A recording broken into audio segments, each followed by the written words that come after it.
You're listening to the Public Health Entrepreneurs Podcast with your host, Dr. Charlotte Huntley. How do I get started? This is the question that I hear most often from people exploring public health entrepreneurship. And it's a question that feels even more urgent right now. Whether you are starting by choice or because circumstances have pushed you in to consider a new path. Welcome to Public Health Entrepreneurs, the podcast for leaders transforming health at a population level. My name is Dr. Charlotte Huntley, and I'm your host. Whether your background is in policy, research, technology, pharmacy, environmental science, or another field entirely, if you are building a business focused on population health, this podcast is for you. I bring over 25 years of experience in healthcare, public health, and entrepreneurship to help you build the business strategies that create healthier communities.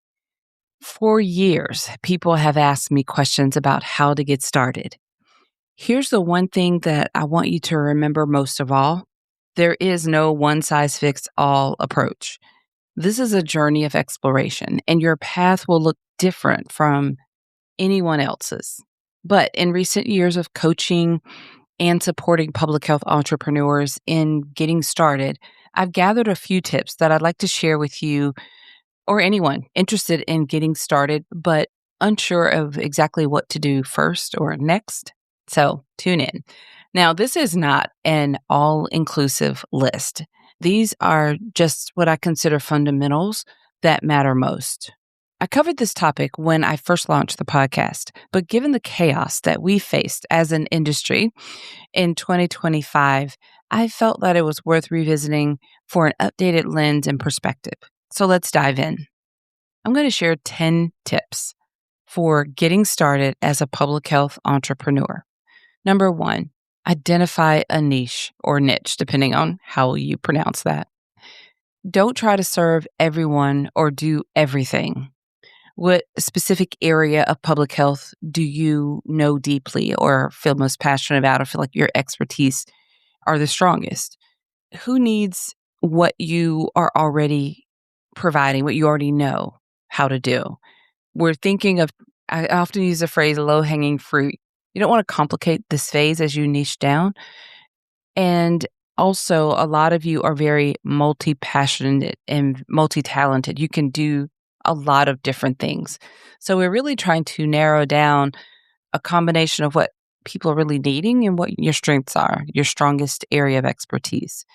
Look at where organizations are struggling right now with staff transitions, capacity gaps, new challenges, especially considering, like I mentioned, all of the transition and changes that occurred throughout 2025, and now we're into 2026.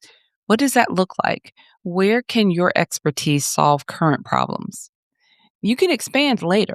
You don't worry about abandoning your passions forever, but this is about getting started. You want to have a point of focus, a focused area for right now. So where can your expertise solve the most current problems? That's really the magic question in helping you to niche down. So number 1 is identify niche. Number 2, develop a clear solution. Remember, we're problem solvers. So there's a problem, you have a solution, we are showing up to provide that solution. So develop a clear solution. What specific problem do you solve? What's the outcome or result that your clients are achieving or that you're going to help your clients achieve? Can you explain it simply to someone outside of public health? That's a good gut check right there. Organizations need practical solutions that they can implement quickly. So make yours concrete and achievable. Clarity here at this stage makes everything else easier.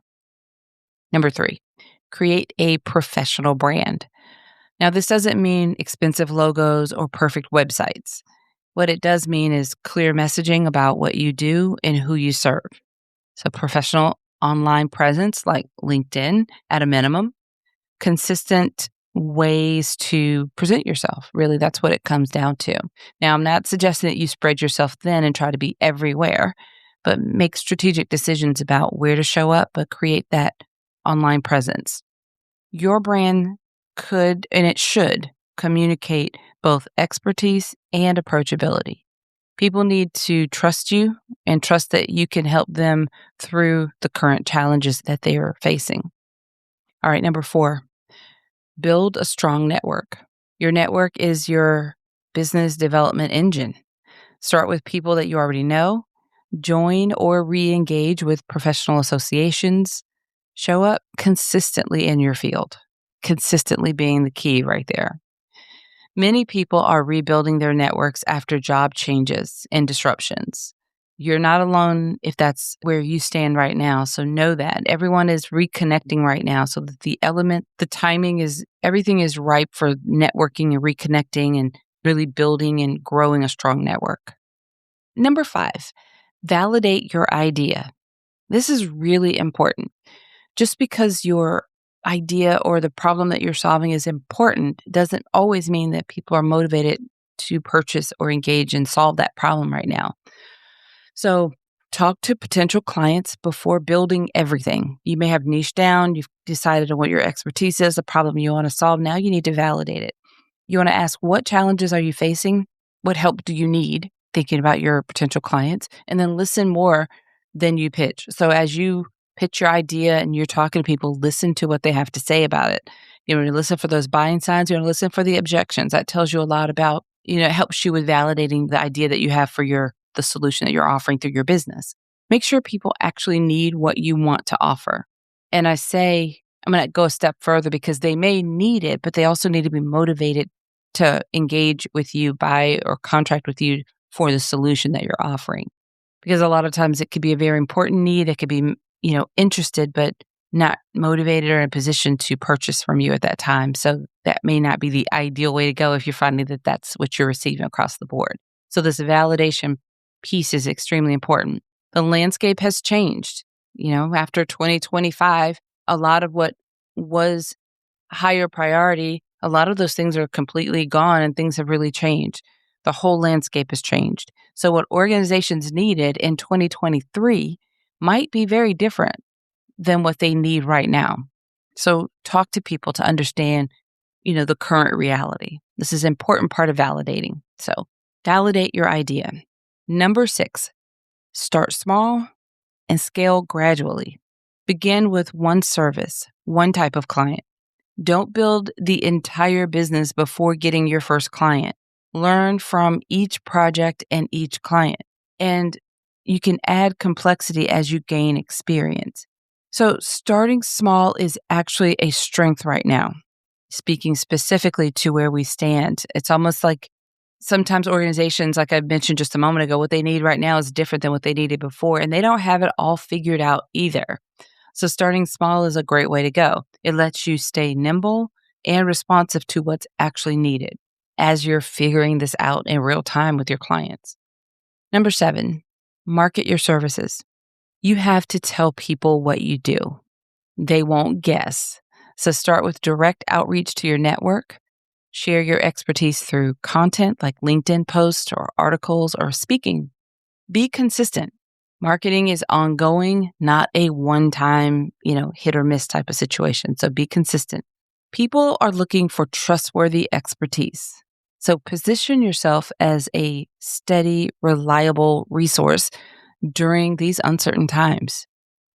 Number 8, focus on impact and sustainability. Build a business that serves your clients and sustains you. Price your services fairly. Underpricing doesn't serve anyone. Create systems that don't burn you out. These are really important. And remember, you can't create impact if your business isn't sustainable. And we're all in this to create greater impact. Sustainability matters more now than ever. So build something that can weather challenges and changes. Number 9, stay flexible and adapt. So your business will evolve as you learn what works.